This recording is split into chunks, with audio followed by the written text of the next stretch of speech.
कल्पना कीजिए कि दो लोग एक ही लक्ष्य लेकर चल रहे हैं।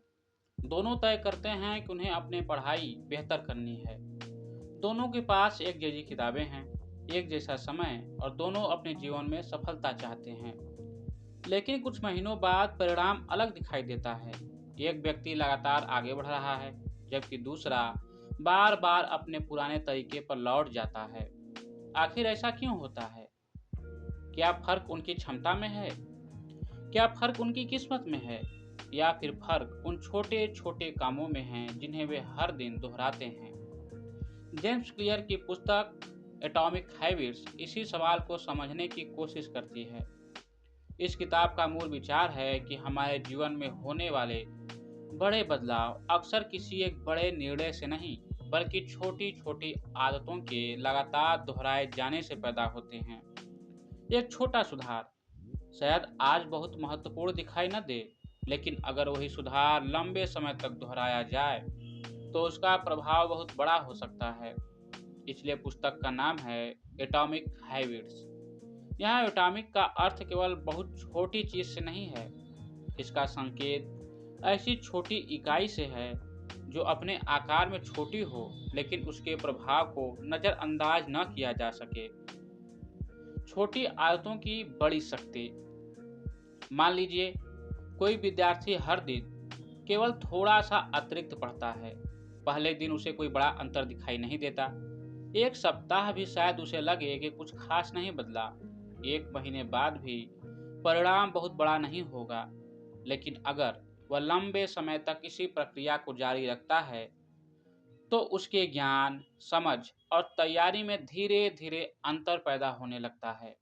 इसके विपरीत कोई व्यक्ति एक दिन बहुत मेहनत करके अगले कई दिनों तक कुछ न करे तो उसकी मेहनत का प्रभाव उतना अस्थायी नहीं होगा। यही कारण है कि आदतें महत्वपूर्ण हैं। हमारे जीवन का बड़ा हिस्सा ऐसे व्यवहारों से बनता है जिन्हें हम बार बार करते हैं। सुबह उठने के बाद हम क्या करते हैं? फोन कब देखते हैं? पढ़ाई कब शुरू करते हैं? काम को टालते हैं या तुरंत शुरू करते हैं? खाली समय में क्या करते हैं? रात को सोने से पहले क्या करते हैं? इनमें से प्रत्येक व्यवहार छोटा लग सकता है, लेकिन जब वही व्यवहार बार बार दोहराया जाता है तो वह हमारे जीवन की दिशा को प्रभावित करने लगता है। लक्ष्य से ज़्यादा महत्वपूर्ण प्रणाली है।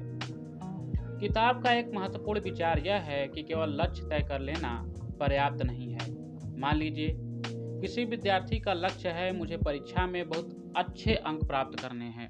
यह एक लक्ष्य है, लेकिन इसके बाद असली सवाल आता है, वह विद्यार्थी हर दिन क्या करेगा? क्या वह हर रोज 2 घंटे पढ़ेगा? क्या वह पढ़े हुए विषय को दोहराएगा? क्या वह प्रश्न हल करेगा? क्या वह गलतियों की समीक्षा करेगा? क्या वह मोबाइल से दूरी बनाएगा?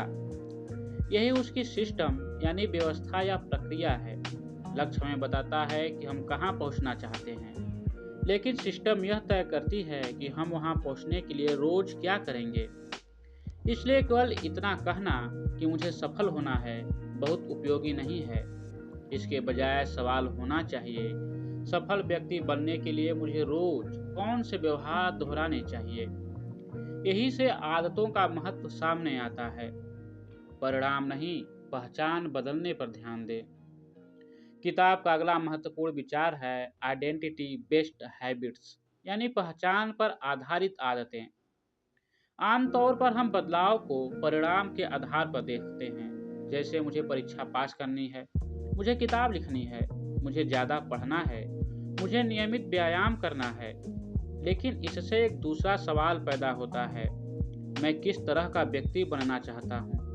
यदि कोई व्यक्ति केवल यह सोचता है कि उसे परीक्षा पास करनी है तो उसका ध्यान परिणाम पर रहेगा। लेकिन अगर वह खुद को एक ऐसे व्यक्ति के रूप में देखना शुरू करता है जो नियमित रूप से पढ़ता है, सीखता है और अपने ज्ञान को बढ़ाता है, तो उसकी आदतों का आधार बदल जाता है। यानी सवाल केवल यह नहीं है कि मैं क्या हासिल करना चाहता हूँ, बल्कि यह है कि मैं कौन बनना चाहता हूँ। आदत और पहचान का गहराई से संबंध को समझिए। इसे एक सरल उदाहरण से समझिए। एक व्यक्ति कहता है, मैं धूम्रपान छोड़ने की कोशिश कर रहा हूँ। दूसरा व्यक्ति कहता है, मैं ऐसा व्यक्ति नहीं हूँ जो धूम्रपान करता है। दोनों वाक्य बाहर से समान लग सकते हैं, लेकिन दूसरे व्यक्ति ने अपने व्यवहार को अपनी पहचान से जोड़ दिया है। इसी तरह कोई व्यक्ति यह कह सकता है, मुझे पढ़ाई करनी है, या वह सोच सकता है, मैं नियमित रूप से सीखने वाला व्यक्ति हूँ। पहचान में यह छोटा बदलाव व्यवहार को प्रभावित कर सकता है, क्योंकि जब हमारा व्यवहार हमारी अपनी पहचान के अनुरूप होता है तो उसे दोहराना अधिक स्वाभाविक महसूस हो सकता है। हर आदत एक ओट की तरह है। अपनी पहचान को एक दिन में बदलना संभव नहीं होता, लेकिन हर छोटा व्यवहार उस पहचान की ओर एक कदम हो सकता है। अगर कोई व्यक्ति रोज कुछ पढ़ता है तो वह अपने भीतर एक ऐसे व्यक्ति की पहचान को मजबूत कर रहा है जो सीखता है। अगर कोई व्यक्ति नियमित रूप से लिखता है तो वह लेखक बनने की दिशा में व्यवहारिक प्रमाण जोड़ रहा है। अगर कोई विद्यार्थी रोज प्रश्न हल करता है तो वह अपने आप को एक नियमित अभ्यास करने वाले विद्यार्थी के रूप में मजबूत कर रहा है। एक अकेला व्यवहार शायद निर्णायक न हो, लेकिन ऐसे सैकड़ों और हजारों छोटे व्यवहार समय के साथ एक तस्वीर बनाते हैं। आदत बनने की प्रक्रिया के बारे में लेखक कहता है कि अब सवाल है कि कोई आदत बनती कैसे है। पुस्तक व्यवहार परिवर्तन को एक सरल चक्र के रूप में समझाती है। किसी आदत के पीछे सामान्यतः 4 चरण देखे जा सकते हैं: संकेत, इच्छा, प्रतिक्रिया और पुरस्कार। पहले कोई संकेत मिलता है, फिर हमारे भीतर किसी चीज की इच्छा पैदा होती है, इसके बाद हम कोई प्रतिक्रिया या व्यवहार करते हैं, अंत में हमें किसी प्रकार का पुरस्कार या संतुष्टि मिलती है। उदाहरण के लिए, फोन पर नोटिफिकेशन आता है, यह संकेत है। हमें जानने की इच्छा होती है कि संदेश किसका है। हम फोन खोलते हैं, फिर हमें जानकारी या सामाजिक प्रतिक्रिया मिलती है। इससे हमारा मस्तिष्क उस व्यवहार को दोहराने के लिए तैयार हो जाता है। धीरे धीरे यह व्यवहार आदत का रूप ले लेता है। अच्छी आदतों के 4 नियम। यही से किताब एक महत्वपूर्ण फ्रेमवर्क सामने आता है। अच्छी आदत बनाने के लिए 4 चीजों पर ध्यान दिया जा सकता है। पहला, उसे स्पष्ट बनाइए। दूसरा, उसे आकर्षक बनाइए। तीसरा, उसे आसान बनाइए। और चौथा, उसे संतोषजनक बनाइए। इन 4 नियमों को पुस्तक के अगले भागों में विस्तार से समझाया गया है, लेकिन इसका मूल अर्थ अभी समझ लेते हैं। अगर आप पढ़ने की आदत बनाना चाहते हैं तो केवल यह कहना पर्याप्त नहीं है कि मैं रोज पढ़ूंगा। इसके बजाय तय कीजिए कब पढ़ेंगे, कहाँ पढ़ेंगे, कितनी देर पढ़ेंगे, किस किताब से शुरुआत करेंगे। इसे स्पष्ट बनाना पहला कदम है। फिर पढ़ाई को अपने लिए कुछ हद तक आकर्षक बनाना होगा। इसके बाद शुरुआत इतनी आसान होनी चाहिए कि मन बहाने न बनाए, और अंत में इस व्यवहार के साथ किसी प्रकार की संतुष्टि जुड़नी चाहिए। छोटी शुरुआत क्यों महत्वपूर्ण है? अक्सर हम नई आदत शुरू करते समय एक बहुत बड़ा लक्ष्य बना लेते हैं। पहले दिन सोचते हैं, आज से रोज 4 घंटे पढ़ूंगा, आज से रोज 1 घंटा व्यायाम करूंगा, आज से रोज 50 पेज पढ़ूंगा। समस्या यह है कि उत्साह हमेशा एक जैसा नहीं रहता।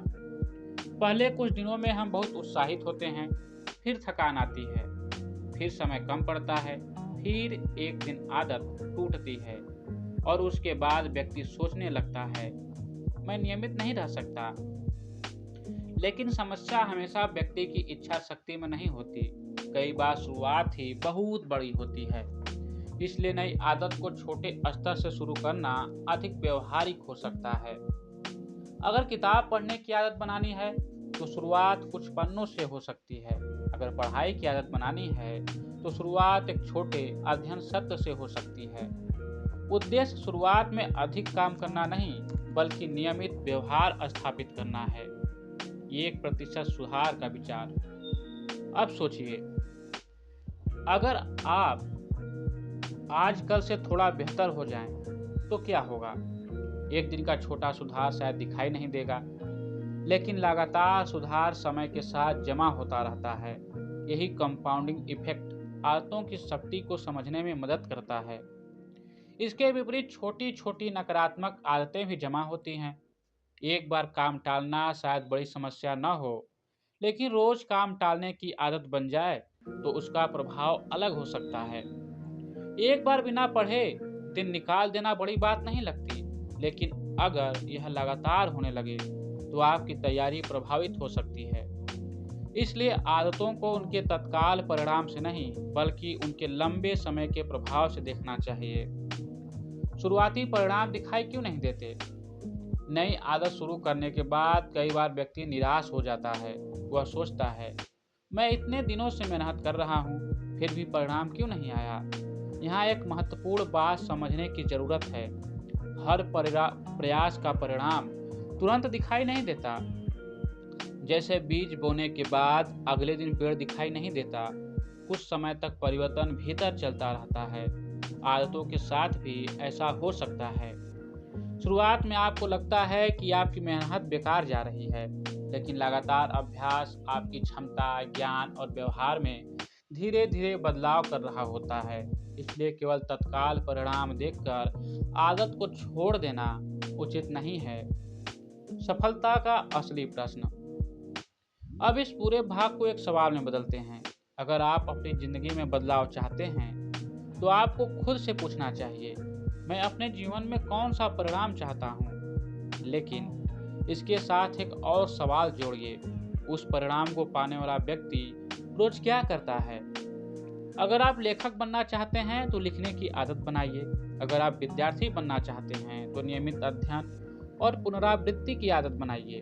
अगर आप ज्ञान बढ़ाना चाहते हैं तो पढ़ने और सीखने की आदत बनाइए।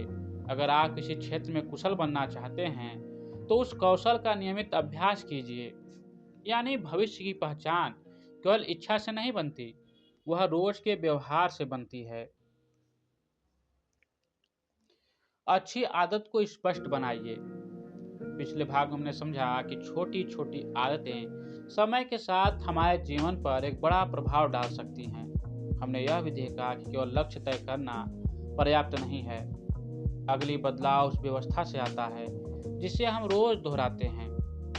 अब सवाल है, अगर हम कोई अच्छी आदत बनाना चाहते हैं तो उसकी शुरुआत कहाँ से करें? जेम्स क्लियर इसके लिए पहला नियम बताते हैं, मेक इट ऑब्वियस, यानी आदत को स्पष्ट बनाइए। इसका अर्थ है कि जिस व्यवहार को हम करना चाहते हैं उसके संकेत हमारे सामने स्पष्ट होने चाहिए। क्योंकि कई बार समस्या यह नहीं होती कि हमें पता नहीं क्या करना चाहिए, समस्या यह होती है हमें सही समय पर याद ही नहीं रहता कि क्या करना है। हमारा व्यवहार अक्सर अपने आप क्यों चलता है? हम दिन भर में बहुत सारे काम बिना सोचे करते हैं। सुबह उठना, दांत साफ करना, चाय या नाश्ता करना, फोन देखना, किसी जगह बैठना, काम शुरू करना, सोने से पहले मोबाइल चलाना। इनमें से कई व्यवहार इतने सामान्य हो चुके होते हैं कि हमें उनके बारे में निर्णय लेने की जरूरत नहीं पड़ती। यही आदत की ताकत है। लेकिन यही चीज खराब आदतों के मामले में समस्या भी बन सकती है। यदि हर बार तनाव होने पर हम फोन देखने लगते हैं तो धीरे धीरे तनाव और फोन के बीच एक संबंध बन सकता है। अगर पढ़ने की मेज पर बैठते ही हम पढ़ने के बजाय सोशल मीडिया खोल लेते हैं तो हमारा वातावरण उस व्यवहार का संकेत बन सकता है। इसलिए आदत बदलने के लिए सबसे पहले यह देखना जरूरी है कि हमारी वर्तमान आदतें किन संकेतों से शुरू होती है। किसी आदत को बदलने से पहले उसे पहचानना जरूरी है। इसके लिए आप अपने पूरे दिन पर नजर डाल सकते हैं। सुबह उठने के बाद आप क्या करते हैं?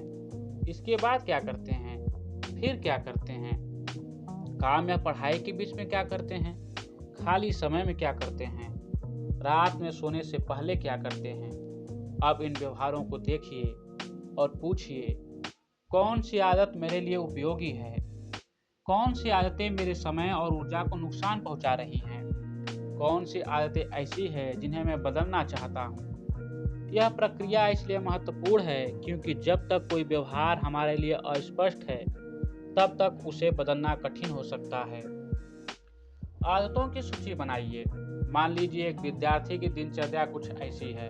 सुबह उठना, फोन देखना, नाश्ता करना, पढ़ाई करना, बीच बीच में संदेश देखना, फिर पढ़ाई करना, दोपहर में आराम करना, शाम को इंटरनेट चलाना, रात में अगले दिन की तैयारी करना।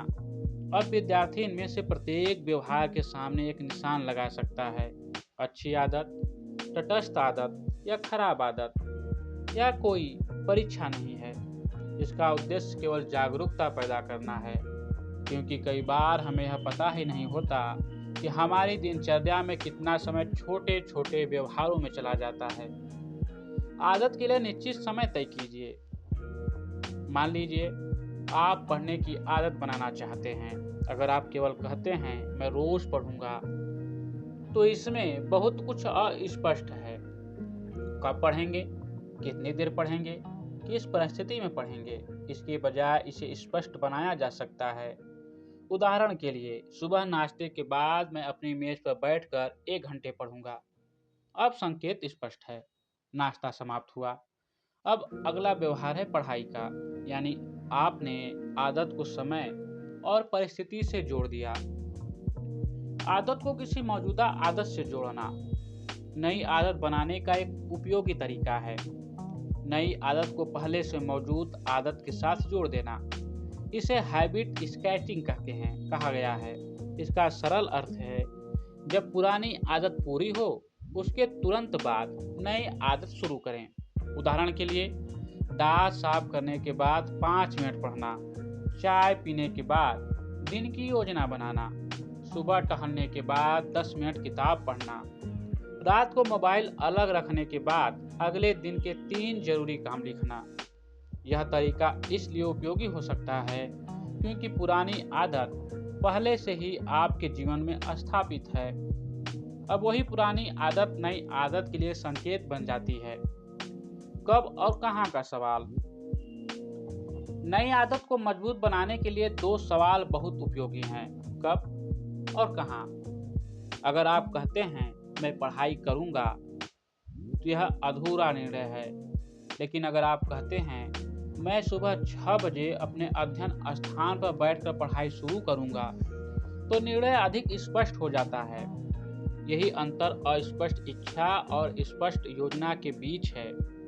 आप इस तरीके को लगभग किसी भी आदत पर लागू कर सकते हैं, जैसे किताब पढ़ना, लेखन करना, व्यायाम करना, पुनरावृत्ति करना, किसी कौशल का अभ्यास करना। वातावरण की शक्ति के बारे में अब हम जानेंगे। अब हम पहले नियम के एक बहुत महत्वपूर्ण हिस्से पे आते हैं, एनवायरनमेंट यानी वातावरण। हम अक्सर मान लेते हैं कि हमारा व्यवहार केवल हमारी इच्छा शक्ति से तय होता है, लेकिन आसपास की चीजें भी हमारे व्यवहार को प्रभावित करती हैं। मान लीजिए आपकी मेज पर पढ़ाई की किताब खुली हुई रखी है और मोबाइल दूसरे कमरे में रखा है, तो पढ़ाई शुरू करना आसान हो सकता है। लेकिन अगर किताब अलमारी में बंद है और मोबाइल आपके हाथों के पास है, तो व्यवहार का संतुलन बदल जाता है। इसलिए अच्छी आदतों को केवल इच्छा शक्ति के भरोसे नहीं छोड़ना चाहिए। अपने वातावरण को भी इस तरह व्यवस्थित किया जा सकता है कि सही व्यवहार सामने दिखाई दे। जो दिखता है वही अक्सर याद आता है। मानव व्यवहार में दृश्य संकेतों की भूमिका बहुत महत्वपूर्ण हो सकती है। अगर आप रोज पानी पीना चाहते हैं, तो पानी की बोतल ऐसी जगह रख सकते हैं जहां वह दिखाई दे। अगर आप किताब पढ़ना चाहते हैं, तो किताब को ऐसी जगह रख सकते हैं जहां बैठते ही वह नजर आए। अगर आप सुबह पढ़ना चाहते हैं, तो रात में ही अपनी पढ़ाई की सामग्री तैयार रख सकते हैं। यह छोटे बदलाव हैं, लेकिन इनका उद्देश्य एक है, अच्छी आदत को याद रखने योग्य और आसानी से शुरू होने वाली बनाना। खराब आदतों के संकेतों को हटाइए। अब इसी विचार को उल्टा इस्तेमाल किया जा सकता है। अगर कोई संकेत खराब आदत को शुरू करता है, तो उस संकेत को कम दिखाई देने वाला बनाया जा सकता है। मान लीजिए फोन बार बार आपका ध्यान भटकाता है, तो पढ़ाई के दौरान फोन को अपनी नज़र और पहुंच से दूर रखना एक सरल कदम हो सकता है। अगर कोई वेबसाइट या ऐप बार बार समय बर्बाद करता है तो उसे तुरंत सामने न रखने की व्यवस्था की जा सकती है। ध्यान दीजिए, यह केवल इच्छा शक्ति की परीक्षा नहीं है। आपने अपने वातावरण को बदलकर निर्णय लेने की जरूरत ही कुछ कम कर दी। इच्छा शक्ति पर अत्यधिक निर्भरता क्यों समस्या बन सकती है? कई लोग सोचते हैं, मैं खुद को नियंत्रित करूंगा, लेकिन इच्छा शक्ति हर समय समान नहीं रहती। जब हम थके हुए होते हैं, तनाव में होते हैं या हमारा ध्यान पहले से कई चीजों में बटा होता है, तब प्रलोभनों का सामना करना कठिन हो सकता है। इसलिए बेहतर तरीका यह हो सकता है कि हम ऐसी परिस्थितियां बनाएं जहां सही काम करना आसान हो और गलत काम तक पहुंचना थोड़ा कठिन हो। यानी अच्छी आदत के लिए संकेत सामने, खराब आदत के संकेत कम। यही वातावरण की रणनीति है। एक विद्यार्थी के जीवन में इसका क्या प्रयोग है? मान लीजिए कोई विद्यार्थी रोज 4 घंटे पढ़ना चाहता है। वह अपने कमरे में पढ़ाई की एक निश्चित जगह बनाता है। उस जगह पर केवल जरूरी किताबें और नोट्स रखता है। मोबाइल का वो पढ़ाई की जगह से दूर रखता है। रात में अगले दिन की किताबें पहले से निकाल कर रख देता है। सुबह एक निश्चित समय पर उसी स्थान पर बैठता है। अब पढ़ाई के लिए उसे हर दिन नया निर्णय लेने की जरूरत कम हो गई। स्थान संकेत बन गया, समय संकेत बन गया, तैयार किताबें संकेत बन गई और धीरे धीरे वह स्थान उसके मस्तिष्क में पढ़ाई से जुड़ सकता है। आदत को शुरू करने में घर्षण कम कीजिए। यहाँ एक महत्वपूर्ण विचार सामने आता है। जिस व्यवहार को हम करना चाहते हैं, उसे शुरू करना जितना आसान होगा, उसे दोहराना उतना आसान हो सकता है। अगर सुबह पढ़ने के लिए आपको पहले मेज साफ करनी है, किताब ढूंढनी है, नोट्स निकालने हैं और फिर पढ़ाई शुरू करनी है, तो शुरुआत में कई छोटे अवरोध हैं। लेकिन अगर रात में ही सब कुछ तैयार है, तो सुबह पहला कदम आसान हो जाता है। इसी तरह अगर आप लिखने की आदत बनाना चाहते हैं, तो नोटबुक और पेन तैयार रख सकते हैं। अगर किसी विषय की पुनरावृत्ति करनी है, तो जरूरी सामग्री पहले से व्यवस्थित कर सकते हैं। उद्देश्य है शुरुआत में कम से कम बाधाएं हों। एक और महत्वपूर्ण बात, हर आदत अकेले नहीं बनती। हमारे वातावरण में कई संकेत एक दूसरे से जुड़े होते हैं। एक विशेष कुर्सी पर बैठना किसी खास काम से जुड़ सकता है। एक निश्चित समय किसी खास गतिविधि से जुड़ सकता है। एक व्यक्ति से बातचीत किसी व्यवहार को प्रेरित कर सकती है। इसलिए अगर आप किसी नई आदत को स्थापित करना चाहते हैं, तो उसके लिए एक स्थिर संदर्भ बनाना उपयोगी हो सकता है। उदाहरण के लिए, हर सुबह एक ही स्थान पर पढ़ना, हर रात सोने से पहले अगले दिन की योजना बनाना, हर दिन भोजन के बाद थोड़ी देर पढ़ना। जब संदर्भ स्थिर रहता है, तो आदत के लिए संकेत पहचानना आसान हो सकता है। आदत बदलने का पहला कदम जागरूकता है। इस भाग की सबसे महत्वपूर्ण बात शायद यही है। जो आप देख नहीं रहे हैं, उसे बदलना कठिन है। अगर आपको यह पता ही नहीं है कि आपका समय कहाँ जा रहा है, तो समय प्रबंधन कैसे करेंगे? अगर आपको यह पता ही नहीं कि कौन सा संकेत आपको बार बार फोन की ओर ले जाता है, तो उस व्यवहार को कैसे बदलेंगे? अगर आपको यह पता ही नहीं है कि आप कब पढ़ाई टालते हैं, तो उस आदत को कैसे सुधारेंगे? इसलिए शुरुआत जागरूकता से होती है। अपनी दिनचर्या देखिए, अपने संकेत पहचानिए, अपने वातावरण को देखिए, फिर उसमें छोटे छोटे बदलाव कीजिए।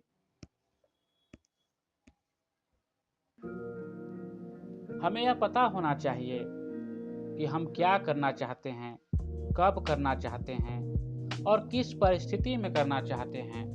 लेकिन अब एक दूसरी समस्या सामने आती है। मान लीजिए आपको पता है कि आपको रोज पढ़ाई करनी है। आपने समय भी तय कर लिया, जगह भी तय कर ली, किताब भी मेज पर रख दी, फिर भी मन कहता है आज रहने दो। ऐसा क्यों होता है?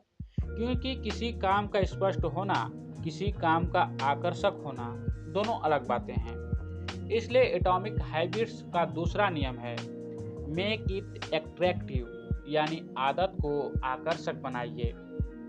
हम किसी आदत को दोहराना क्यों चाहते हैं? किसी व्यवहार को बार बार करने के पीछे केवल यह कारण नहीं होता कि वह हमारे लिए अच्छा है। हमारा मस्तिष्क यह भी देखता है कि उस व्यवहार से हमें क्या मिलने वाला है। अगर किसी काम से हमें आनंद, संतुष्टि, उपलब्धि या किसी प्रकार का लाभ मिलने की उम्मीद है, तो उसे दोहराने की इच्छा बढ़ सकती है। यही कारण है कि कुछ आदतें बहुत आसानी से बन जाती हैं। फोन पर कोई नया संदेश आया, आप उसे देखने के लिए फोन उठाते हैं। कुछ नया देखने की उम्मीद आपको फोन खोलने के लिए प्रेरित करती है। इसी तरह सोशल मीडिया, गेम या मनोरंजन के कई साधन तुरंत प्रतिक्रिया देते हैं। इसके विपरीत पढ़ाई, व्यायाम या किसी कठिन कौशल का अभ्यास करने में तत्काल पुरस्कार हमेशा दिखाई नहीं देता। यही चुनौती पैदा होती है। तत्काल आनंद बनाम भविष्य का लाभ। मान लीजिए एक विद्यार्थी के सामने दो विकल्प हैं। पहला विकल्प है 1 घंटा पढ़ाई करना, दूसरा विकल्प है 1 घंटा मनोरंजन करना। पढ़ाई का लाभ शायद परीक्षा के कई सप्ताह बाद या महीनों बाद दिखाई देगा, लेकिन मनोरंजन का आनंद तुरंत मिल सकता है। मानव व्यवहार में तत्काल मिलने वाला लाभ बहुत आकर्षक हो सकता है। इसलिए अच्छी आदत बनाने के लिए केवल यह सोचना पर्याप्त नहीं है कि यह भविष्य में मेरे लिए अच्छा होगा। हमें वर्तमान में भी उस आदत को किसी सकारात्मक अनुभव से जोड़ने का तरीका खोजना पड़ सकता है। आदत को आकर्षक बनाने का एक तरीका। इसके लिए पुस्तक में एक महत्वपूर्ण विचार आता है, किसी ऐसी चीज़ के साथ अच्छी आदत को जोड़ना जिसे आप पहले से पसंद करते हैं। मान लीजिए आपको संगीत सुनना पसंद है, लेकिन पढ़ाई करना पसंद नहीं। आज पढ़ाई के दौरान हर तरह का मनोरंजन नहीं कर सकते, क्योंकि इससे ध्यान भटक सकता है। लेकिन आप अपने लिए ऐसी परिस्थितियां बना सकते हैं जिनमें पढ़ाई के बाद कोई पसंदीदा गतिविधि मिले, या किसी पसंदीदा गतिविधि को किसी उपयोगी काम के साथ इस तरह जोड़ा जा सकता है कि दोनों के बीच संबंध बने। मूल विचार यह है कि जिस चीज़ की ओर हमारा मन पहले से आकर्षित है, उसका उपयोग उपयोगी व्यवहार को अधिक आकर्षक बनाने के लिए किया जा सकता है। मनुष्य अकेले आदत नहीं बनाता। अब हम आदतों के एक बहुत शक्तिशाली पहलू पर आते हैं, हमारे आसपास के लोग। हम जिन लोगों के साथ रहते हैं उनसे केवल बातचीत ही नहीं करते, उनकी आदतें, प्राथमिकताएं और व्यवहार भी हम पर प्रभाव डाल सकते हैं। अगर किसी समूह में पढ़ना सामान्य बात है, तो वहाँ पढ़ने का व्यवहार अधिक स्वाभाविक लग सकता है। अगर किसी मित्र समूह में हर कोई सुबह व्यायाम करता है, तो व्यायाम करने की संभावना बढ़ सकती है। इसके विपरीत अगर आपके आसपास के लोग हर समय काम टालते हैं, तो वही व्यवहार सामान्य लगने लग सकता है। इसलिए हमारी आदतें केवल व्यक्तिगत निर्णय नहीं हैं, उनका सामाजिक संदर्भ भी होता है। हम उन लोगों की तरह बनना चाहते हैं जिनसे हम जुड़ते हैं। मानव स्वभाव में एक गहरी प्रवृत्ति होती है, हम अपने आसपास के लोगों के जैसा व्यवहार करने की ओर आकर्षित हो सकते हैं। हम यह देखना चाहते हैं कि हमारे समूह में क्या सामान्य है। अगर किसी समूह में किताबें पढ़ना सम्मान की बात है, तो पढ़ने की आदत अधिक स्वाभाविक हो सकती है। अगर किसी समूह में मेहनत और अनुशासन को महत्व दिया जाता है, तो व्यक्ति उन व्यवहारों को अपनाने की ओर बढ़ सकता है। यही कारण है कि अपने वातावरण में सही लोगों का होना महत्वपूर्ण हो सकता है। यहाँ सही लोग का अर्थ ऐसे लोग हैं जिनकी आदतें और मूल्य उस दिशा से मेल खाते हों जिसमें आप स्वयं बढ़ना चाहते हैं। समूह आपकी पहचान को प्रभावित कर सकता है। पिछले भाग में हमने पहचान की बात की थी, अब उसे सामाजिक संदर्भ से जोड़िए। अगर आप ऐसे लोगों के साथ रहते हैं जो खुद को विद्यार्थी, लेखक, खिलाड़ी या सीखने वाला व्यक्ति मानते हैं, तो उस पहचान को अपनाना आसान महसूस हो सकता है। मान लीजिए कोई व्यक्ति कहता है, मैं पढ़ाई करने की कोशिश कर रहा हूँ, लेकिन वह ऐसे समूह में शामिल हो जाता है जहाँ लोग नियमित रूप से पढ़ते हैं और ज्ञान पर चर्चा करते हैं। कुछ समय बाद उसके लिए यह कहना अधिक स्वाभाविक हो सकता है, मैं भी पढ़ने वाला व्यक्ति हूँ। यानी केवल हमारे व्यवहार को नहीं, हमारी पहचान को भी प्रभावित कर सकता है एक समूह। बुरी आदतों के पीछे असली कारण क्या हो सकता है? अब एक महत्वपूर्ण प्रश्न, हम खराब आदतों को बार बार क्यों दोहराते हैं? अक्सर हम व्यवहार को ही समस्या समझ लेते हैं, लेकिन उसके पीछे कोई गहरी इच्छा हो सकती है। उदाहरण के लिए, कोई व्यक्ति बार बार फोन देखता है।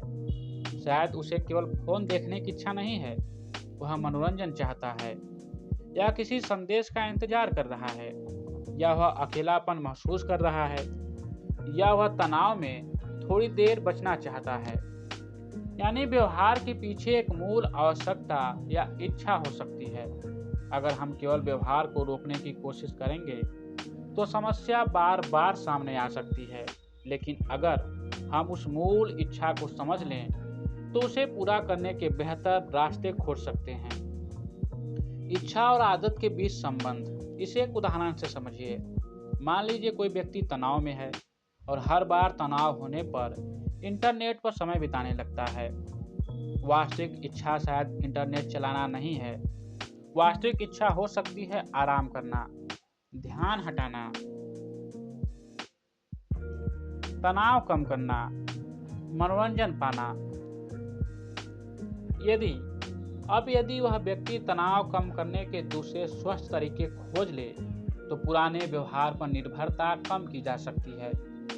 इसलिए किसी आदत को बदलते समय खुद से पूछिए, मैं यह काम क्यों करना चाहता हूँ? यह सवाल बहुत उपयोगी हो सकता है। आकर्षक आदत और डोपामिन का संबंध। आदतों को समझने में डोपामिन का नाम अक्सर सामने आता है।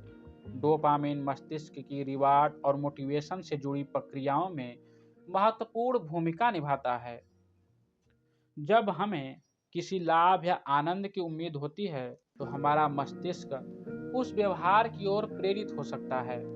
इसलिए कई बार हमें वास्तविक पुरस्कार मिलने से पहले ही उस व्यवहार की इच्छा होने लगती है, जैसे फोन देखने की इच्छा, नोटिफिकेशन चेक करने की इच्छा, किसी पसंदीदा भोजन की इच्छा, मनोरंजन की इच्छा। यानी केवल पुरस्कार महत्वपूर्ण नहीं है, पुरस्कार की उम्मीद भी व्यवहार को प्रेरित कर सकती है। अच्छी आदत को आकर्षक बनाने की रणनीति। अब इस विचार को पढ़ाई पर लागू करते हैं। मान लीजिए आप रोज किताब पढ़ना चाहते हैं। आप इसे पूरी तरह बोझ की तरह देखने के बजाय इसे किसी सकारात्मक अनुभव से जोड़ सकते हैं। एक शांत जगह चुन सकते हैं, अपनी पसंद की किताब से शुरुआत कर सकते हैं, छोटे अध्ययन सत्र रख सकते हैं, प्रगति को महसूस कर सकते हैं। पढ़ाई के बाद खुद को छोटा ब्रेक दे सकते हैं। इसका उद्देश्य पढ़ाई को मनोरंजन में बदलना नहीं है, उद्देश्य है मस्तिष्क के लिए उस व्यवहार को इतना सकारात्मक बनाना कि उसे दोहराना आसान लगे। इच्छा को तुरंत पूरा करने के बजाय दिशा बदलें।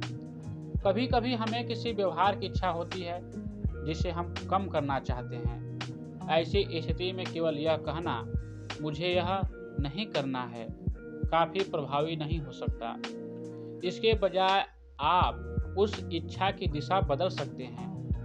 अगर आपको बार बार फोन देखने की इच्छा होती है तो पहले यह समझिए कि आप वास्तव में क्या चाहते हैं। अगर आपको बातचीत चाहिए तो किसी व्यक्ति से बातचीत कीजिए। अगर आपको आराम चाहिए तो थोड़ा देर आराम कीजिए। अगर आपको मनोरंजन चाहिए तो उसके लिए निर्धारित समय रखिए। इस तरह आप मूल जरूरत को पहचान कर उसका बेहतर विकल्प खोज सकते हैं। वातावरण और सामाजिक समूह का मेल। पीछे के भाग में हमने वातावरण की बात की थी, अब उसमें सामाजिक वातावरण भी जोड़िए। आपके कमरे में क्या रखा है, आपके फोन में कौन से ऐप्स हैं, आप किन लोगों से रोज बात करते हैं, आप सोशल मीडिया पर किस तरह की सामग्री देखते हैं, आपके आसपास के लोग किन चीज़ों को सामान्य मानते हैं। ये सभी चीज़ें आपके व्यवहार को प्रभावित कर सकती हैं। इसलिए अगर आप अपनी आदतें बदलना चाहते हैं तो केवल अपने अंदर बदलाव खोजने की ज़रूरत नहीं, अपने सामाजिक और भौतिक वातावरण को भी देखिए। अपने लिए सही समूह चुनना। अगर आप किसी नई आदत को मजबूत करना चाहते हैं तो ऐसे लोगों के साथ समय बिताना मददगार हो सकता है जिनके लिए वह आदत सामान्य है। अगर आप लिखना चाहते हैं तो लिखने वाले लोगों के साथ चर्चा कीजिए। अगर आप पढ़ना चाहते हैं तो पढ़ने वाले लोगों से जुड़िए। अगर आप किसी परीक्षा की तैयारी कर रहे हैं तो ऐसे साथियों से संपर्क में रहिए जो नियमित तैयारी करते हैं।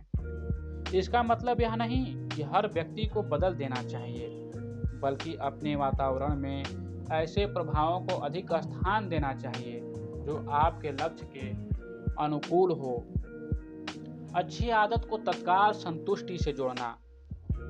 एक समस्या यह है कि अच्छी आदतों का पुरस्कार अक्सर देर से मिलता है। आप आज पढ़ेंगे और परीक्षा का लाभ महीनों बाद मिलेगा। आप आज कोई कौशल सीखेंगे और उसका लाभ वर्षों तक काम आ सकता है। इसलिए शुरुआत में छोटी सी तत्काल संतुष्टि उपयोगी हो सकती है। उदाहरण के लिए, आज का अध्ययन पूरा हुआ तो उसे अपनी सूची में पूरा हुआ चिन्ह लगाना। किसी लक्ष्य की ओर बढ़ने की प्रगति दर्ज करना। हर सफल अध्ययन के बाद छोटा विश्राम लेना। इससे मस्तिष्क को संकेत मिलता है, मैंने जो करना तय किया था वह पूरा किया। यह भावना आदत को दोहराने में मदद कर सकती है। लेकिन केवल पुरस्कार ही सब कुछ नहीं है, यहाँ संतुलन जरूरी है। अगर हर अच्छे काम के बदले कुछ बड़ा इनाम चाहिए तो आदत स्वयं मजबूत नहीं हो पाएगी। उद्देश्य यह नहीं कि हर बार पढ़ने के बाद कोई बड़ा पुरस्कार मिले। उद्देश्य यह है कि व्यक्ति अपने व्यवहार से मिलने वाली प्रगति और संतुष्टि को महसूस करना शुरू करे। धीरे धीरे पढ़ने का आनंद स्वयं एक प्रेरणा बन सकता है। सीखने की प्रगति स्वयं संतुष्टि दे सकती है। लिखने के बाद तैयार हुआ पन्ना स्वयं उपलब्धि का एहसास दे सकता है। यानी बाहरी प्रेरणा भी धीरे धीरे आंतरिक संतुष्टि में बदल सकती है। खराब आदतों को कम आकर्षक बनाना। जिस तरह अच्छी आदतों को आकर्षक बनाया जा सकता है, उसी तरह खराब आदतों को कम आकर्षक बनाने का प्रयास किया जा सकता है। इसके लिए अपने मन में अपने वास्तविक परिणाम को स्पष्ट करना उपयोगी हो सकता है। मान लीजिए आप काम टालते हैं।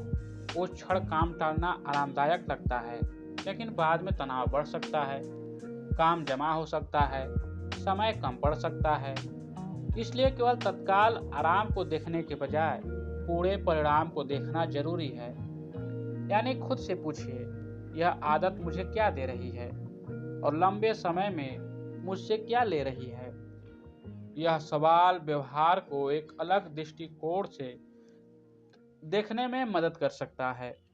पीछे हमने समझा कि किसी आदत को केवल स्पष्ट बनाना पर्याप्त नहीं है, उसे आकर्षक भी बनाना जरूरी है। लेकिन अब एक और समस्या सामने आती है। कई बार हमें पता होता है कि हमें क्या करना है, हम उसे करना भी चाहते हैं, लेकिन जैसे ही शुरुआत करने का समय आता है, मन कहता है थोड़ी देर बाद करेंगे, और यही थोड़ी देर बाद कई बार घंटों और दिनों में बदल जाता है। यहीं से एटॉमिक हैबिट्स का तीसरा नियम सामने आता है, मेक इट इजी। यानी अच्छी आदत को आसान बनाइए। इसका अर्थ यह नहीं कि आपको हमेशा आसान काम ही करना चाहिए।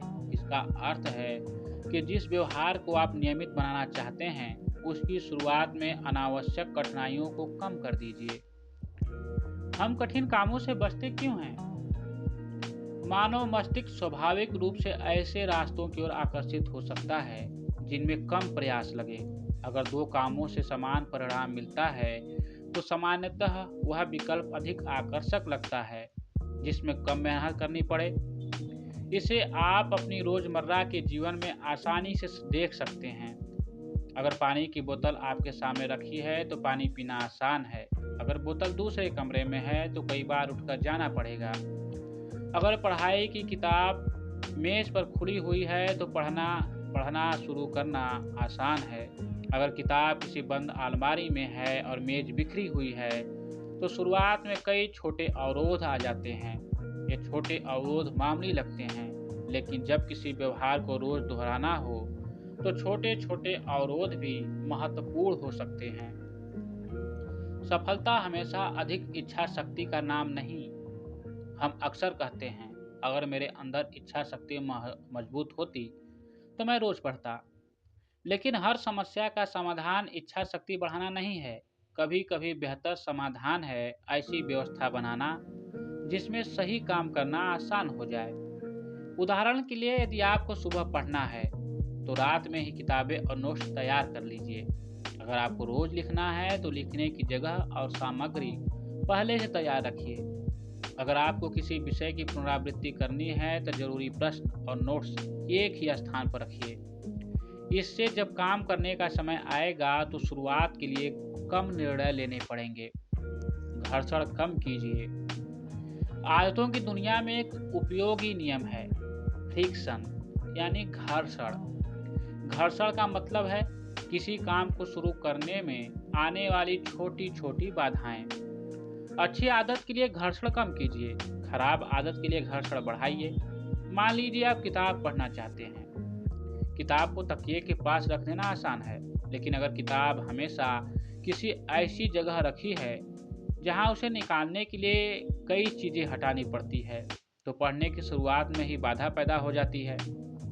इसी तरह यदि आप मोबाइल का कम इस्तेमाल करना चाहते हैं तो उसे अपने पास रखने के बजाय कुछ दूरी पर रखना एक छोटा बदलाव हो सकता है। यह बदलाव आपकी इच्छा शक्ति पर निर्भरता कम कर सकता है। दोहराव पूर्णता से ज़्यादा महत्वपूर्ण है। नई आदत बनाते समय हम अक्सर सोचते हैं, मुझे इसे बिल्कुल सही तरीके से करना चाहिए, लेकिन आदत बनाने के शुरुआती चरण में एक और अधिक महत्वपूर्ण हो सकती है दोहराव। अगर कोई विद्यार्थी रोज केवल थोड़ी देर भी नियमित पढ़ता है तो वह पढ़ने की प्रक्रिया को मजबूत कर रहा है। अगर कोई व्यक्ति रोज कुछ मिनट लिखता है तो वह लिखने की आदत का अभ्यास कर रहा है। अगर कोई व्यक्ति रोज थोड़ा अभ्यास करता है तो वह अपने कौशल के साथ संबंध मजबूत कर रहा है। इसका अर्थ यह नहीं कि गुणवत्ता महत्वपूर्ण नहीं है, बल्कि शुरुआत में लक्ष्य यह होना चाहिए कि व्यवहार बार बार दोहराया जाए, क्योंकि केवल योजना बनाना और उसके बारे में सोचना आदत नहीं बनाता। वास्तविक अभ्यास आदत को मजबूत करता है। 2 मिनट का नियम। अब हम किताब के सबसे प्रसिद्ध विचारों में से एक पर आते हैं, 2 मिनट्स रूल यानी 2 मिनट का नियम। इसका मूल विचार बहुत सरल है। जब आप कोई नई आदत शुरू कर रहे हो तो इसके शुरुआती रूप को इतना छोटा कर दीजिए कि उसे शुरू करने में लगभग कोई मानसिक प्रतिरोध न हो। उदाहरण के लिए, मैं रोज 30 मिनट पढ़ूंगा। इसे शुरुआत में बदला जा सकता है। मैं किताब खोलकर 2 मिनट पढ़ूंगा। मैं रोज 1 घंटे लिखूंगा। इसे बदला जा सकता है। मैं अपनी नोटबुक खोलकर 1-2 वाक्य लिखूंगा। मैं रोज बहुत लंबा व्यायाम करूंगा। इसके बजाय शुरुआत हो सकती है, मैं अपने व्यायाम के कपड़े पहनकर थोड़ी देर गतिविधि शुरू करूंगा।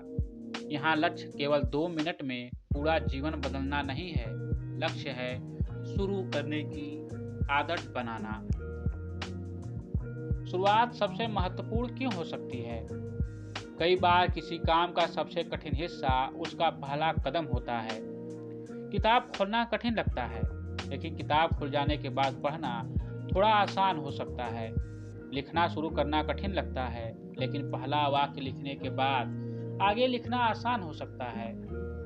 व्यायाम शुरू करना कठिन लगता है, लेकिन तैयारी करके पहला कदम उठाना सरल लग सकता है।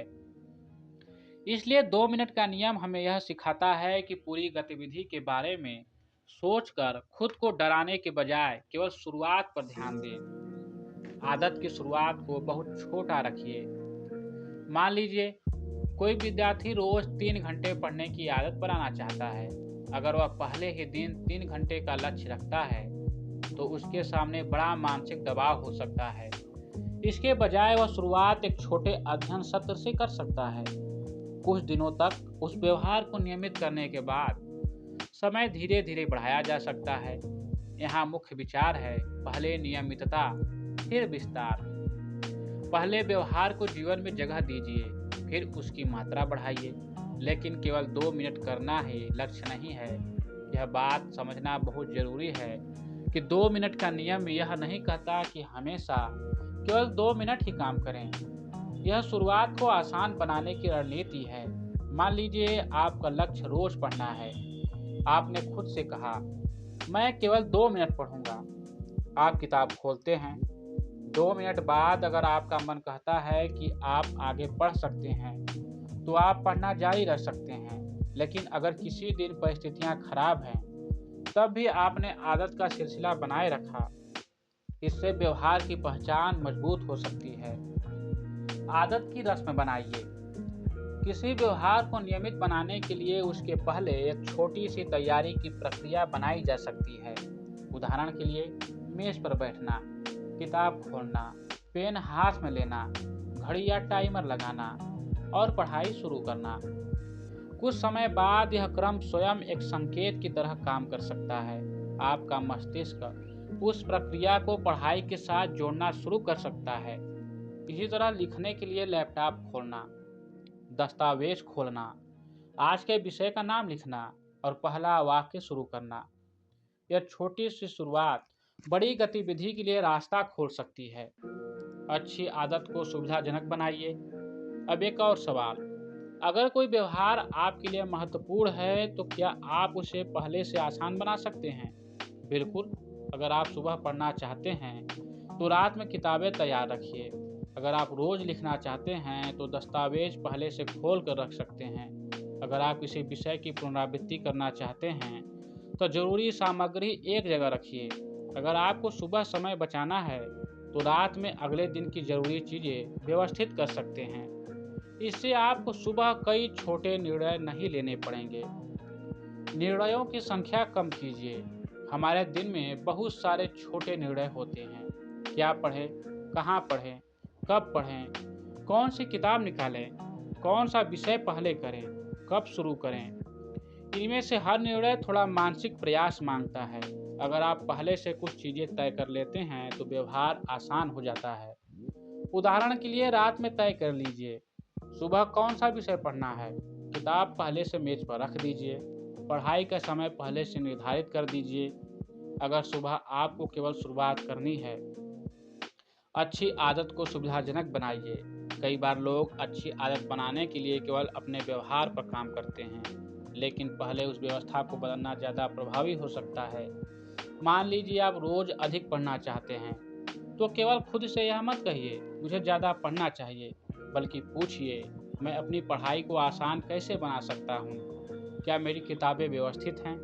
क्या मेरा अध्ययन स्थान तैयार है? क्या मुझे हर दिन यह तय करना पड़ता है कि क्या पढ़ना है? क्या मेरा मोबाइल ध्यान भटकाता है? क्या मुझे बार बार दूसरी चीज़ों के लिए उठना पड़ता है? इन सवालों के जवाब आपको अपने सिस्टम को बेहतर बनाने में मदद कर सकते हैं। बुरी आदत को कठिन बनाइए। अब इसी सिद्धांत को उल्टा इस्तेमाल करते हैं। अगर कोई व्यवहार कम करना है तो उसके लिए घर्षण बढ़ाइए। उदाहरण के लिए, अगर मोबाइल आपका ध्यान बहुत भटकाता है तो पढ़ाई के दौरान उसे अपनी पहुंच से दूर रख सकते हैं। अगर कोई ऐप आपको बहुत समय लेता है तो उसे मुख्य स्क्रीन से हटा सकते हैं। अगर आप रात में अनावश्यक रूप से इंटरनेट चलाते हैं तो सोने से पहले फ़ोन को अपने बिस्तर से दूर रखने की व्यवस्था कर सकते हैं। यहाँ उद्देश्य खुद को दंडित करना नहीं है, उद्देश्य है गलत व्यवहार को थोड़ा कम सुविधाजनक बनाना। एक छोटा अवरोध बड़ा अंतर पैदा कर सकता है। मान लीजिए किसी खराब आदत को करने में केवल एक क्लिक लगता है, तो उसे करने में 10 कदम जोड़ने से वह व्यवहार कम आकर्षक हो सकता है। इसके विपरीत, अगर किसी अच्छी आदत को शुरू करने के लिए 10 छोटे कदम हैं, तो उन कदमों को घटाकर 2 या 3 कर देना उसे अधिक सुविधाजनक बना सकता है। यानी हमें हमेशा अपने चरित्र से लड़ने की जरूरत नहीं है, हम व्यवहार के रास्ते को भी बदल सकते हैं। एक विद्यार्थी के लिए आसान व्यवस्था। मान लीजिए कोई विद्यार्थी सुबह पढ़ना चाहता है, रात को वह अपनी किताबें निकालता है, अगले दिन का विषय तय करता है, मेज साफ करता है, मोबाइल को अध्ययन स्थान से दूर रखता है और सुबह उठते ही सीधे मेज पर बैठ जाता है। अब उसके लिए पढ़ाई शुरू करने में बहुत कम बाधाएं हैं। दूसरी ओर मनोरंजन के साधन उससे दूर हैं। इस तरह उसने केवल अपनी इच्छा शक्ति पर भरोसा नहीं किया, उसने अपनी व्यवस्था को बदल दिया। आदत बनाने में समय नहीं, दोहराव महत्वपूर्ण है। लोग अक्सर पूछते हैं, कोई आदत कितने दिनों में बनती है? इसका कोई एक निश्चित उत्तर नहीं है। अलग अलग व्यवहारों में अलग अलग समय लग सकता है। किसी व्यक्ति के लिए कोई व्यवहार जल्दी स्वाभाविक हो सकता है, किसी के लिए अधिक समय लग सकता है। इसलिए केवल दिन गिनना सबसे उपयोगी तरीका नहीं है। बेहतर सवाल यह हो सकता है कि मैंने उस व्यवहार को कितनी बार दोहराया, क्योंकि आदत का आधार केवल कैलेंडर पर बीते दिनों की संख्या नहीं है। उस व्यवहार को बार बार होने से भी आदत मजबूत होती है। एक दिन की गलती को पूरी हार मत मानिए। मान लीजिए आप रोज पढ़ने का निर्णय लेते हैं। एक दिन आप नहीं पढ़ पाए। अब दो विकल्प हैं। पहला, मेरी आदत टूट गई, अब मैं बाद में शुरू करूंगा। दूसरा, आज नहीं हो पाया लेकिन अगले अवसर पर वापस लौटूंगा। दूसरा दृष्टिकोण अधिक उपयोगी है, क्योंकि आदत बनाने का उद्देश्य पूर्णता नहीं बल्कि लंबे समय तक दिशा बनाए रखना है। एक गलती को अस्थायी पहचान मत बनने दीजिए। निरंतरता का अर्थ। निरंतरता का मतलब यह नहीं कि हर दिन बिल्कुल समान मात्रा में काम हो। कुछ दिन आप ज़्यादा काम कर सकते हैं, कुछ दिन कम। लेकिन महत्वपूर्ण यह है कि आप अपनी दिशा न छोड़ें। अगर आज परिस्थितियां खराब हैं तो आदत का छोटा संस्करण करें। अगर आपके पास 1 घंटा नहीं है तो थोड़ी देर पढ़ें। अगर पूरा लेख नहीं लिख सकते तो कुछ पंक्तियां लिखें। अगर लंबा अभ्यास नहीं कर सकते तो छोटा अभ्यास करें। इससे आदत और पहचान के बीच संबंध बना रह सकता है। अब तक हमने जाना कि एटॉमिक हैबिट्स के 3 महत्वपूर्ण नियमों को समझा है। पहला, अच्छी आदत को स्पष्ट बनाइए। दूसरा, उसे आकर्षक बनाइए। तीसरा, उसे आसान बनाइए।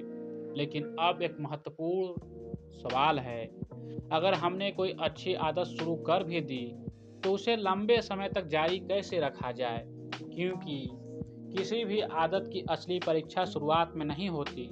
असली परीक्षा तब होती है जब शुरुआती उत्साह समाप्त हो जाता है, जब मन नहीं करता, जब परिणाम दिखाई नहीं देते, जब कोई दूसरा काम ज़्यादा आकर्षक लगता है। यही एटॉमिक हैबिट्स का चौथा नियम सामने आता है। मेक इट सैटिस्फाइंग, यानी आदत को संतोषजनक बनाइए। हम किसी व्यवहार को दोहराते क्यों हैं? किसी काम को दोहराने की संभावना तब बढ़ सकती है जब उसके बाद हमें अच्छा अनुभव मिले। मान लीजिए आपने कोई काम पूरा किया और आपको लगा, हाँ, मैंने आज अपना काम कर दिया। एक छोटा सा संतोष भी महत्वपूर्ण हो सकता है। इसके विपरीत, अगर किसी काम के बाद कोई सकारात्मक प्रतिक्रिया ही महसूस न हो तो उसे लंबे समय तक जारी रखना कठिन हो सकता है। यही कारण है कि आदतों में तत्काल संतुष्टि की भूमिका होती है। अच्छी आदतों की एक समस्या, अच्छी आदतों का लाभ अक्सर देर से मिलता है। आप आज पढ़ाई करते हैं, उसका वास्तविक लाभ परीक्षा के समय दिखाई दे सकता है। आप आज कोई कौशल सीखते हैं, उसका लाभ कई महीनों या वर्षों बाद मिल सकता है। आप आज पैसे बचाते हैं, उसका वास्तविक फायदा भविष्य में दिखाई दे सकता है। इसके विपरीत, कई खराब आदतें तत्काल सुख देती हैं। फोन चलाना तुरंत मनोरंजन देता है, काम टालना तुरंत मानसिक राहत दे सकता है, अनावश्यक खरीदारी तुरंत उत्साह दे सकती है। इसलिए अच्छी और खराब आदतों के बीच एक महत्वपूर्ण अंतर हो सकता है। अच्छी आदत का पुरस्कार अक्सर देर से मिलता है, जबकि खराब आदत का पुरस्कार जल्दी मिल जाता है। तत्काल संतुष्टि क्यों महत्वपूर्ण है? अगर अच्छी आदत का लाभ भविष्य में मिलेगा तो वर्तमान में हमें क्या प्रेरित करेगा? यही छोटे सकारात्मक संकेत मदद कर सकते हैं। मान लीजिए आपने आज अपना अध्ययन लक्ष्य पूरा किया। आप उसे अपनी सूची में पूरा हुआ चिन्ह लगा सकते हैं। आप अपनी प्रगति लिख सकते हैं। आप देख सकते हैं कि पिछले सप्ताह की तुलना में आपने कितने दिन अध्ययन किया। यह छोटी उपलब्धि आपको यह अनुभव करा सकती है कि मैं आगे बढ़ रहा हूँ, और यही भावना अगले दिन फिर से काम शुरू करने में मदद कर सकती है। आदत को ट्रैक करना। अच्छी आदत को बनाए रखने का एक तरीका है हैबिट ट्रैकिंग, यानी आदत का रिकॉर्ड रखना। मान लीजिए आपका लक्ष्य है रोज पढ़ना। आप कैलेंडर पर उन दिनों को चिन्हित कर सकते हैं जिन दिनों आपने पढ़ाई की। कुछ समय बाद आपके सामने एक श्रृंखला बन जाएगी। एक दिन, फिर दूसरा दिन, फिर तीसरा दिन। धीरे धीरे यह दृश्य प्रमाण बन सकता है कि आप लगातार काम कर रहे हैं। यह स्वयं एक प्रकार की संतुष्टि दे सकता है। प्रगति को देखना प्रेरणा दे सकता है। कई बार हम अपनी प्रगति इसलिए नहीं देख पाते क्योंकि हम केवल अंतिम लक्ष्य को देखते रहते हैं। मान लीजिए किसी विद्यार्थी का लक्ष्य है परीक्षा में बहुत अच्छा प्रदर्शन करना। वह हर दिन सोचता है अभी तो परीक्षा दूर है, लेकिन वह अपनी रोज की पढ़ाई को रिकॉर्ड करे तो उसे छोटे छोटे प्रमाण दिखाई दे सकते हैं। आज इतने प्रश्न हल हुए, आज इतना पाठ पूरा हुआ, आज पिछली गलती दोबारा नहीं हुई, आज एक नया विषय समझ आया। इससे बड़ी मंजिल छोटे छोटे कदमों में दिखाई देने लगती है। लेकिन हैबिट ट्रैकिंग का एक खतरा भी है। आदत को ट्रैक करना उपयोगी हो सकता है, लेकिन हमें यह भी समझना चाहिए कि रिकॉर्ड स्वयं लक्ष्य नहीं है। मान लीजिए कोई व्यक्ति कैलेंडर पर हर दिन निशान लगा रहा है, लेकिन वह केवल औपचारिक रूप से काम कर रहा है, तो संख्या तो बढ़ रही है लेकिन वास्तविक प्रगति नहीं। इसलिए ट्रैकिंग को साधन की तरह देखना चाहिए, अंतिम लक्ष्य की तरह नहीं। प्रश्न यह नहीं है कि मैंने कितने दिन निशान लगाया, बल्कि क्या मेरा व्यवहार वास्तव में उस दिशा में जा रहा है जिस दिशा में मैं जाना चाहता हूँ। श्रृंखला टूटने से बचाना। आदतों को नियमित रखने के लिए एक उपयोगी मानसिक रणनीति हो सकती है। एक बार गलती हो जाए तो उसे लगातार दोहराने से बचें। अगर किसी दिन पढ़ाई नहीं हो पाई तो समस्या केवल वह एक दिन नहीं है। समस्या तब बड़ी होती है जब वह एक दिन अगले दिन में बदल जाता है। एक दिन को गलती को सामान्य मार्ग में छोड़ देना, फिर वापस लौटना अधिक महत्वपूर्ण है। यानी एक गलती हो सकती है, लेकिन गलती को नई आदत मत बनने दीजिए। पूर्णता नहीं, वापसी की क्षमता। जीवन हमेशा योजना के अनुसार नहीं चलता।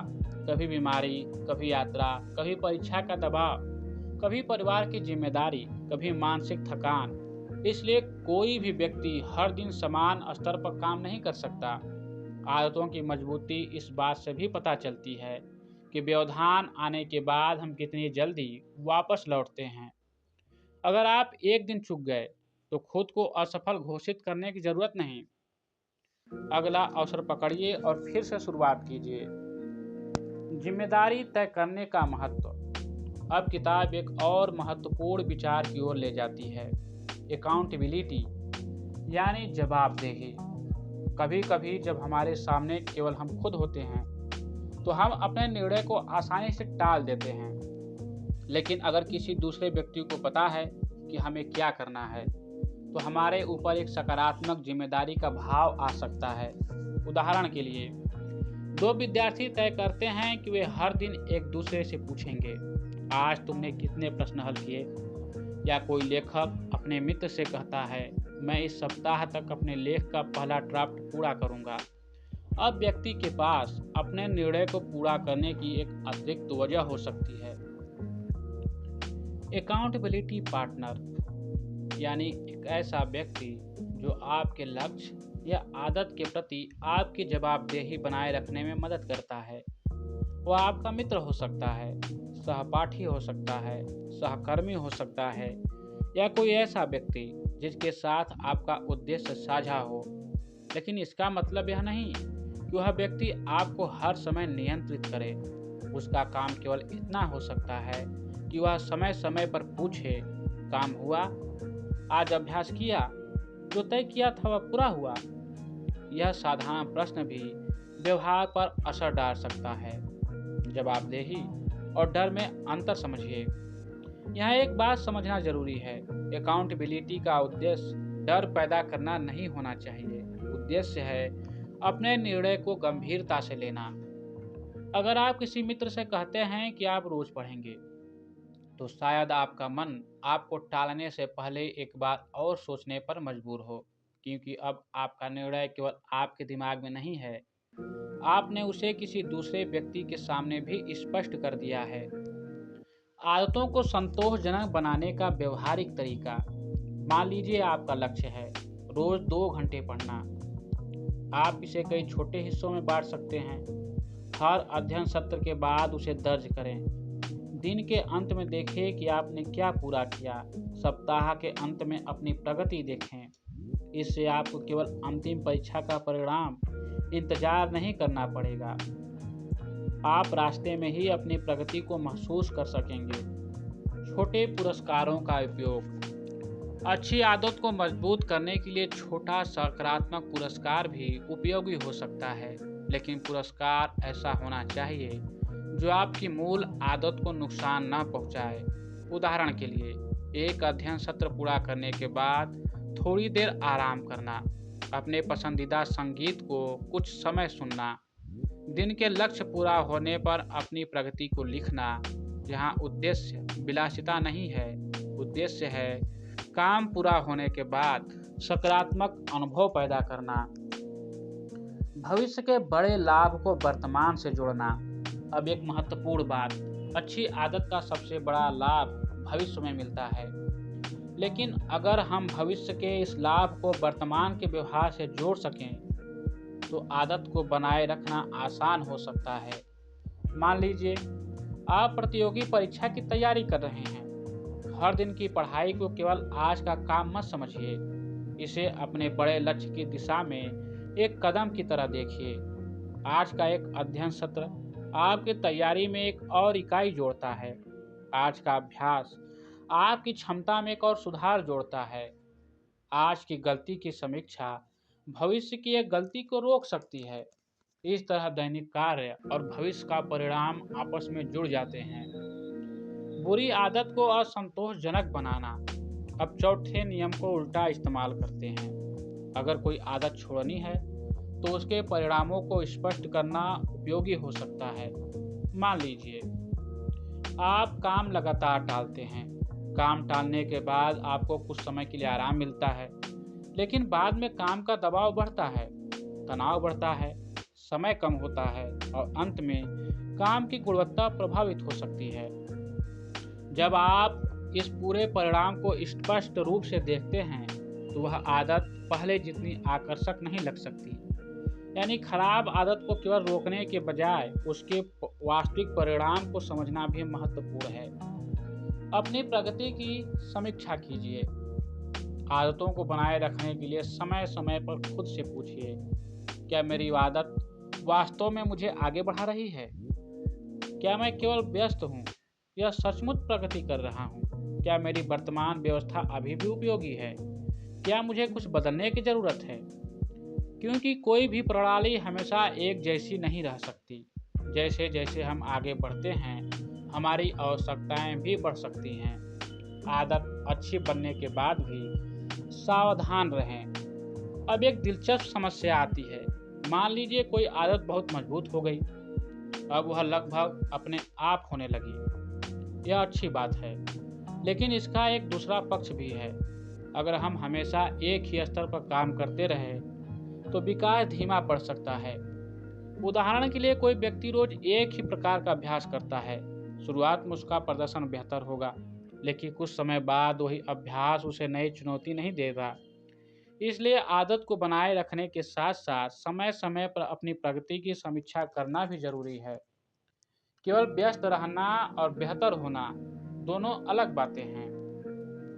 एक व्यक्ति रोज काम कर सकता है, दूसरा भी रोज काम कर सकता है, लेकिन अगर दूसरा व्यक्ति अपनी गलतियों को पहचान कर सुधारता रहता है तो उसका विकास अलग हो सकता है। इसलिए आदत का उद्देश्य केवल रिपीटेशन नहीं है, हमें यह भी देखना चाहिए रिपीटेशन किस दिशा में हो रहा है। गलत तरीके को बार बार दोहराने से भी आदत मजबूत हो सकती है। इसलिए नियमितता के साथ साथ समीक्षा और सुधार की भी आवश्यकता है।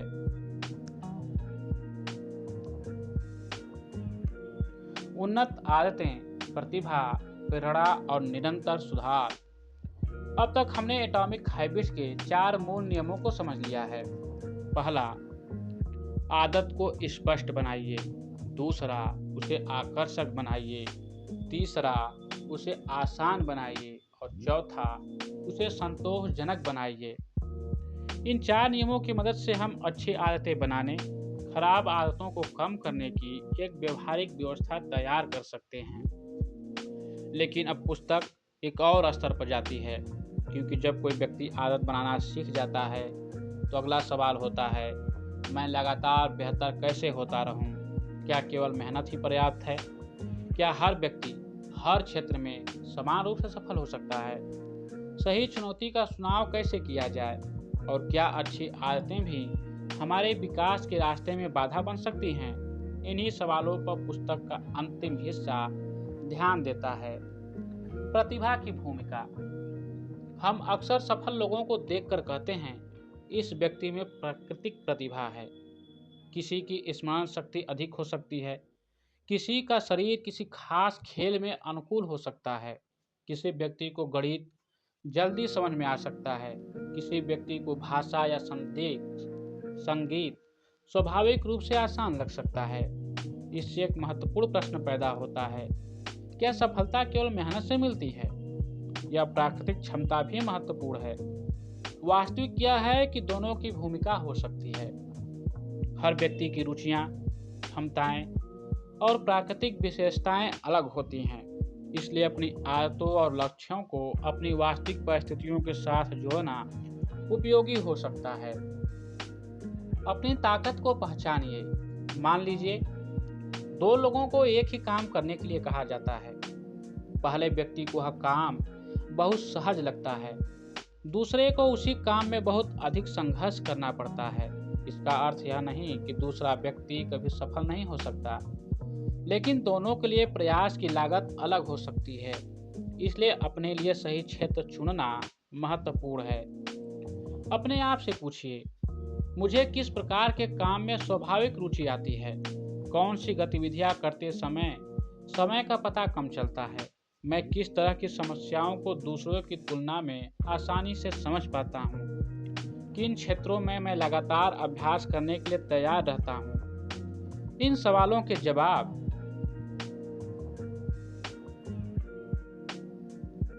आपको अपनी ताकत पहचानने में मदद कर सकते हैं। रुचि और क्षमताओं का मेल। अगर किसी क्षेत्र में हमारी थोड़ी प्राकृतिक रुचि है तो उस क्षेत्र में अभ्यास करना अधिक आनंददायक हो सकता है, और अगर अभ्यास आनंददायक है तो उसे लंबे समय तक जारी रखना आसान हो सकता है। यानी रुचि, अभ्यास, सुधार, आत्मविश्वास और अधिक अभ्यास। इस तरह एक सकारात्मक चक्र बन सकता है। लेकिन इसका अर्थ यह नहीं कि हमें केवल वही काम करना चाहिए जो आसान हो। वास्तविक विकास के लिए चुनौती भी आवश्यक है। सही चुनौती कितनी हो? अब हम केवल पुस्तक के एक प्रसिद्ध विचार पर आते हैं, गोल्डीलॉक्स रूल। इसका सरल अर्थ है, हम आम तौर पर तब सबसे अधिक प्रेरित रह सकते हैं जब हमारे सामने ऐसी चुनौती हो जो हमारी वर्तमान क्षमता से थोड़ी ऊपर हो।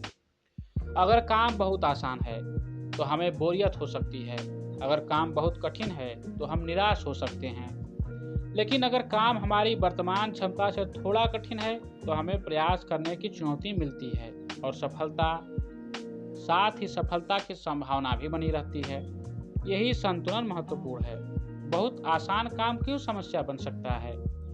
मान लीजिए आप कोई ऐसा अभ्यास कर रहे हैं जिसे आप पहले से बहुत अच्छी तरह जानते हैं, पहले कुछ समय तक उससे लाभ मिलेगा, लेकिन अगर चुनौती बिल्कुल नहीं बढ़ती तो धीरे धीरे उसमें रुचि कम हो सकती है। आपको लगेगा मैं यही काम बार बार कर रहा हूँ। इसलिए सुधार के लिए समय समय पर चुनौतियाँ बढ़ाना जरूरी हो सकता है। बहुत कठिन काम भी समस्या बन सकता है। अब दूसरी स्थिति देखिए। मान लीजिए किसी विद्यार्थी ने अभी किसी विषय की शुरुआत की है। वह सीधे सबसे कठिन स्तर के प्रश्न हल करने बैठ जाता है। उसे लगातार असफलता मिलती है। कुछ समय बाद वह सोच सकता है, शायद मैं इस विषय के लिए बना ही नहीं हूँ। यह निष्कर्ष हमेशा सही नहीं होता। समस्या उसकी क्षमता नहीं, बल्कि चुनौती का स्तर भी हो सकता है। इसलिए सीखने की शुरुआत ऐसे स्तर से करना उपयोगी हो सकता है जहां चुनौती मौजूद हो लेकिन सफलता की संभावना भी बनी रहे। फिर धीरे धीरे कठिनाई बढ़ाई जा सकती है। लगातार प्रेरित कैसे रहें? अब सवाल है, अगर हम रोज काम कर रहे हैं तो उत्साह कब तक रहेगा? सच यह है कि कोई भी व्यक्ति हमेशा समान उत्साह के साथ काम नहीं करता। शुरुआत में नई चीज रोमांचक लगती है, कुछ समय बाद वही काम सामान्य लगने लगता है। यही अनुशासन और आदत की वास्तविक भूमिका सामने आती है। जब उत्साह कम हो तब भी व्यवस्था हमें काम शुरू करने में मदद कर सकती है। यही कारण है कि आदतें केवल मोटिवेशन पर निर्भर नहीं होनी चाहिए। प्रेरणा से आगे की यात्रा।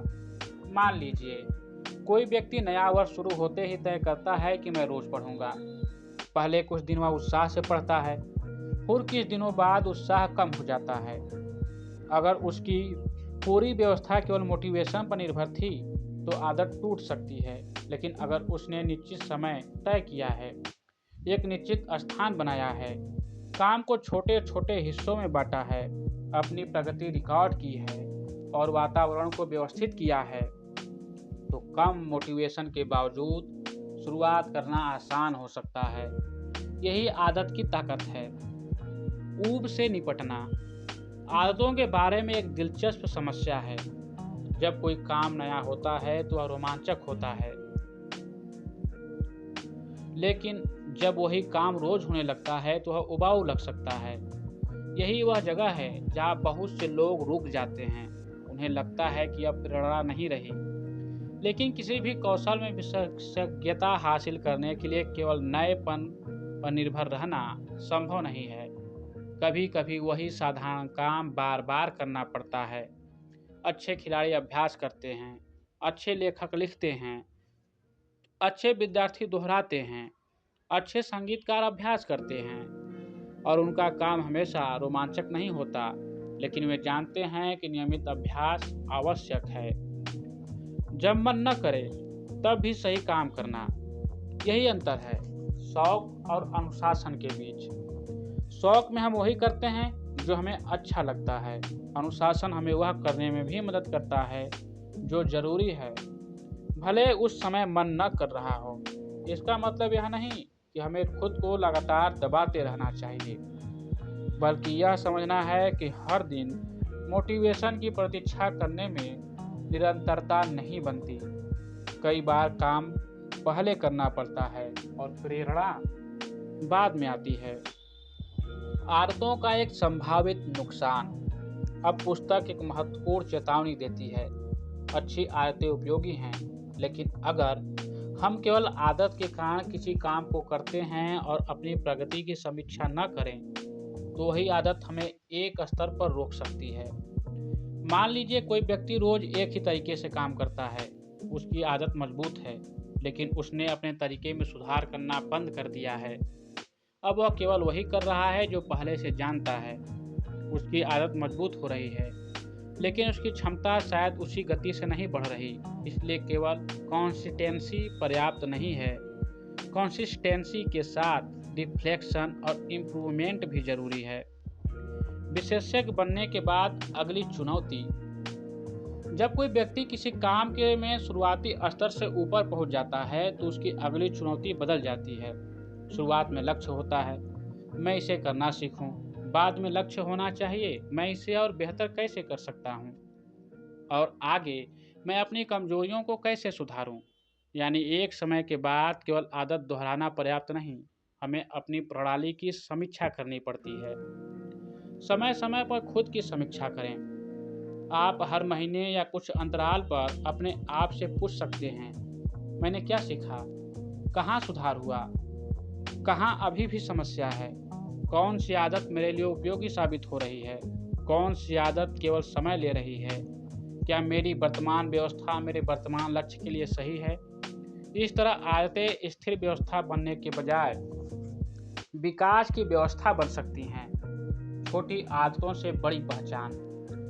अब हम पुस्तक के शुरुआती विचार पर वापस लौटते हैं। हमें शुरुआत में पूछा था, मैं क्या हासिल करना चाहता हूँ, लेकिन किताब हमें उससे आगे ले जाती है, मैं किस प्रकार का व्यक्ति बनना चाहता हूँ। अगर आप चाहते हैं कि लोग आपको अच्छा लेखक माने, तो लिखना आपकी पहचान का हिस्सा बन सकता है। अगर आप चाहते हैं कि लोग आपको ज्ञान के लिए गंभीर व्यक्ति माने, तो पढ़ना और सीखना आपकी पहचान का हिस्सा बन सकता है। अगर आप किसी परीक्षा की तैयारी कर रहे हैं, तो नियमित अध्ययन आपके व्यक्तित्व की एक आदत बन सकती है। यह बदलाव केवल बाहरी परिणाम का नहीं है, यह उस व्यक्ति के निर्माण का है जो इन परिणामों को हासिल कर सकता है। सफलता को एक घटना नहीं, एक प्रक्रिया समझिए। बहुत बार हम सफलता को एक घटना की तरह देखते हैं। एक परीक्षा पास हो गई, एक किताब प्रकाशित हो गई, एक नौकरी मिल गई, एक पुरस्कार मिल गया। लेकिन इन परिणामों के पीछे लंबे समय की छोटी छोटी प्रक्रियाएं होती हैं। कई दिन जब कोई आपको देख नहीं रहा था, कई घंटे जब कोई प्रशंसा नहीं मिली, कई छोटे अभ्यास जिनका कोई तत्काल परिणाम नहीं दिखा। यही आदतें धीरे धीरे परिणामों की नींव तैयार करती हैं। एक छोटे निर्णय की शक्ति। अब पूरे विचार को एक उदाहरण से समझिए। एक विद्यार्थी तय करता है कि वह रोज थोड़ा थोड़ा बेहतर होगा। वह अपने पढ़ाई का समय तय करता है, मोबाइल को दूर रखता है, किताब पहले से तैयार करता है, छोटी शुरुआत करता है, हर दिन अपनी प्रगति दर्ज करता है, गलती होने पर अगले दिन वापस लौटता है, अपने आसपास ऐसे लोगों को रखता है जो पढ़ाई को गंभीरता से लेते हैं और समय समय पर अपनी रणनीति की समीक्षा करता है।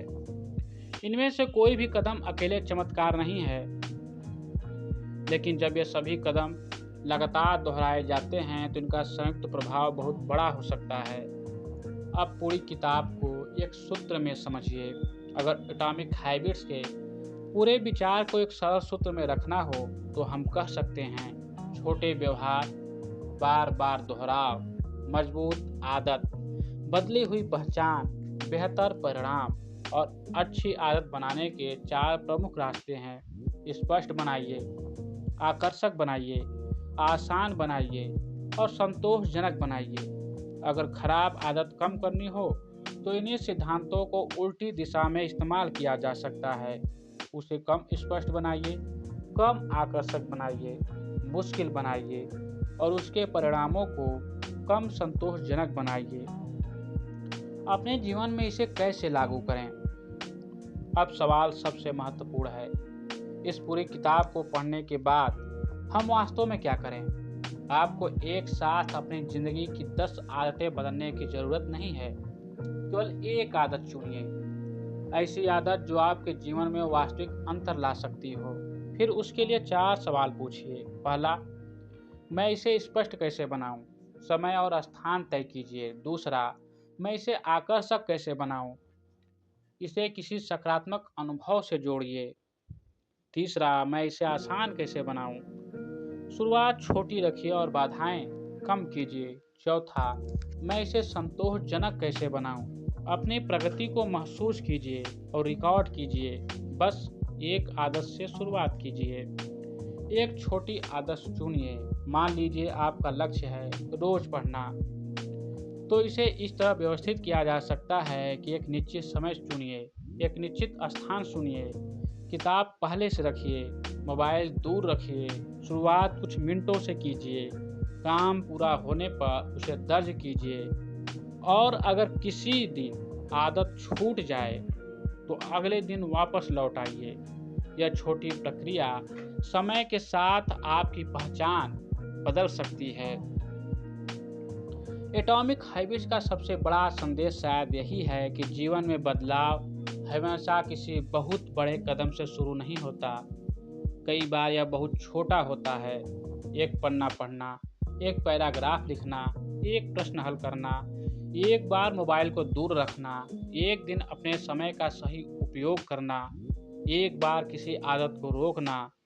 छोटे कदम अपने आप में बहुत बड़े दिखाई नहीं देते, लेकिन जब इन्हें लंबे समय तक दोहराया जाता है तो वे हमारे व्यवहार का हिस्सा बन सकते हैं। और जब व्यवहार बदलता है तो धीरे धीरे हमारी पहचान भी बदल सकती है। इसलिए अगर आज आपको लगता है कि आपकी ज़िंदगी में बहुत कुछ बदलना है, तो पूरी ज़िंदगी को एक साथ बदलने की कोशिश मत कीजिए। एक छोटी आदत चुनिए, उसे स्पष्ट बनाइए, उसे आकर्षक बनाइए, उसे आसान बनाइए, उसे संतोषजनक बनाइए और फिर उसे पर्याप्त समय दीजिए। क्योंकि सफलता हमेशा किसी एक बड़े दिन की कहानी नहीं होती। कई बार सफलता उन हजारों छोटे दिनों का परिणाम होती है, जब किसी व्यक्ति ने बिना शोर किए एक छोटा सही काम दोहराया। तो दोस्तों, एटॉमिक हैबिट्स हमें यह समझाने में मदद करती है कि हमारी ज़िंदगी केवल बड़े निर्णयों से नहीं बनती। हमारी ज़िंदगी उन छोटे छोटे व्यवहारों से भी बनती है जिन्हें हम बार बार दोहराते हैं। अगर हम अपने व्यवहार को बदलना चाहते हैं तो केवल परिणाम के पीछे भागने के बजाय अपनी रोज की प्रणाली को बदलना होगा। आज की छोटी आदत ही कल की बड़ी उपलब्धि की नींव बन सकती है। इसलिए अगली बार जब आप खुद से कहें मुझे अपनी ज़िंदगी बदलनी है, तो शायद एक बेहतर सवाल होगा, मैं आज कौन सी छोटी आदत शुरू करता हूँ जिसे मैं लंबे समय तक दोहराता रहूँ। क्योंकि बड़े बदलाव की शुरुआत हमेशा बड़ी नहीं होती। कई बार यह केवल एक छोटे कदम जितनी होती है, और वही छोटा कदम अगर लगातार दोहराया जाए तो आपकी पूरी ज़िंदगी बदल सकता है। यही है छोटी आदतों की बड़ी शक्ति, और यही है एटॉमिक हैबिट्स की सबसे महत्वपूर्ण सीख।